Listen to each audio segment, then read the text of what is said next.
Hello friend, welcome back to my channel Kathiyawadi स्वाद with Jalpa. Please like share and subscribe my channel. तो आज આપણે બનાવીશું પાઉં રગડો। તેને પાઉં રગડો અથવા રગડા પાઉં કહેવામાં આવે છે। આ બધાનું ફેવરિટ હોય છે અને સૌરાષ્ટ્રનું ફેમસ સ્ટ્રીટ ફૂડ છે। હું તમને અહીંયા પાઉં રગડાની આસાન રેસીપી બતાવું છું, તો તમે મારી સાથે વિડીયોને જોતા રહેજો। પાઉં રગડો બનાવવા માટે મેં અહીંયા 100 ગ્રામ વટાણા લીધા છે। પાઉં રગડામાં મોસ્ટ ઓફ સૂકા વટાણા જ લેવામાં આવે છે, પણ મારી પાસે અહીંયા સૂકા વટાણા નહોતા એટલે મેં અહીંયા લીલા વટાણા લીધા છે। લીલા વટાણાથી પણ આપણે પાઉં રગડો બનાવી શકીએ છીએ। તેમાં મેં 1 ચમચી હળદર નાખી છે, ત્યારબાદ 1 ચમચી મીઠું નાખી તેમાં પાણી નાખી અને વટાણા બાફવા માટે મૂક્યા છે। 3-4 સીટી વાગે ત્યાં સુધી આપણે વટાણાને બાફી લેવાના છે। વટાણા બફાઈ ગયા છે, ત્યારબાદ મેં અહીંયા એક પેનમાં 3 થી 4 મોટી ચમચી ઘી ઉમેર્યું છે। તેમાં રાઈ જીરું નાખ્યા છે। રાઈ જીરું ઘીમાં તતડી જાય ત્યારબાદ મેં અહીંયા ઝીણી સમારેલી ડુંગળી ઉમેરી છે। મેં અહીંયા 3 થી 4 ડુંગળી સમારીને ઉમેરી છે। ડુંગળીને ઘીમાં સરસ રીતે સતળી લેવાની છે। ત્યારબાદ મેં અહીંયા 2 મોટા ટામેટાં ઝીણા સમારીને ઉમેર્યા છે। તેને સરસ રીતે હલાવી અને મિક્સ કરવાના છે। ત્યારબાદ તેમાં આપણે બધા મસાલા ઉમેરીશું। મેં તેમાં હળદર ઉમેરી છે, ત્યારબાદ તેમાં થોડું મીઠું ઉમેરશું અને તેને સરસ રીતે મિક્સ કરી લેશું। ત્યારબાદ તેને આપણે ઢાંકીને 5 મિનિટ માટે કૂક થવા દઈશું। 5 મિનિટ બાદ તમે જોઈ શકો છો આપણે ડુંગળી અને ટામેટાં સરસ સોફ્ટ એવા થઈ ગયા છે અને સરસ રીતે કૂક થઈ ગયા છે। ત્યારબાદ હવે આપણે તેમાં બાફેલા વટાણા ઉમેરીશું। તેમાંથી પાણી કાઢવાનું નથી, પાણી સાથે જ વટાણાને ઉમેરી દેવાના છે। ત્યારબાદ અહીંયા મેં 3 નંગ બાફેલા બટેટા ઉમેર્યા છે। તેમાં હળદર થોડી ફરી ઉમેરવાની છે અને તેને સરસ રીતે મિક્સ કરવાનું છે। તેમાં લાલ મરચું પાવડર 2 ચમચી ઉમેર્યો છે, થોડો ધાણા જીરુંનો ભૂકો ઉમેર્યો છે। ત્યારબાદ તેને હલાવી અને સરસ રીતે મિક્સ કરવાનું છે।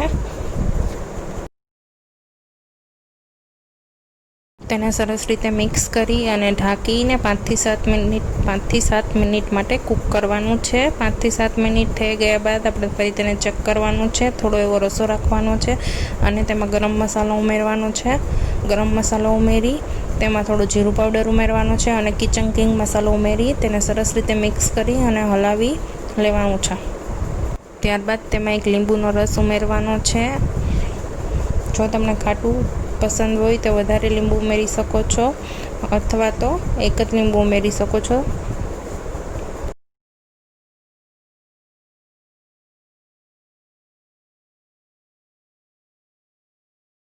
આપણે અહીંયા બટેટા અને વટાણાને સરસ રીતે મેશ કરવાના છે, એટલે એકદમ સરસ રીતે આપણો રગડો તૈયાર થઈ જાય। બટેટા અને વટાણાને મેશ કરવાના છે। અહીંયા ગેસની ફ્લેમ લો જ રાખવાની છે અને સરસ રીતે વટાણા અને બટેટાને મેશ કરવાના છે। એકદમ મેશ કરવાના નથી, હાથ કચરા રહે તેવી રીતે મેશ કરવાના છે, જેનાથી આપણા રગડાનો ટેસ્ટ ખૂબ જ સરસ આવશે।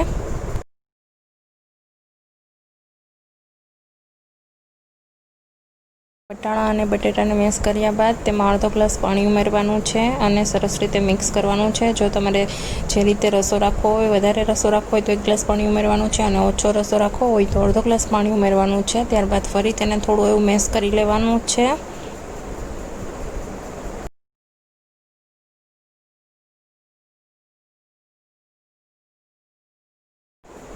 હવે તેને ઢાંકી અને લો ફ્લેમ ઉપર 5 થી 7 મિનિટ માટે કૂક થવા દઈશું। હવે તમે જોઈ શકો છો આપણા રગડાનો કલર પણ એકદમ સરસ આવી ગયો છે અને આપણો રગડો સરસ રીતે કૂક થઈ ગયો છે।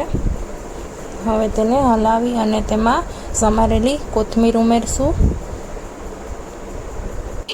રગડો બનીને તૈયાર છે। ત્યારબાદ હવે ગેસની ફ્લેમ બંધ કરીશું। અહીંયા મેં 2 શેકેલા પાઉં લીધા છે અને તેના નાના નાના ટુકડા કરી લેવાના છે। પાઉં શેકીને પાઉંના ટુકડા ઉપર આપણે થોડો રગડો ઉમેરીશું। ગરમ રગડો ઉમેરવાનો છે।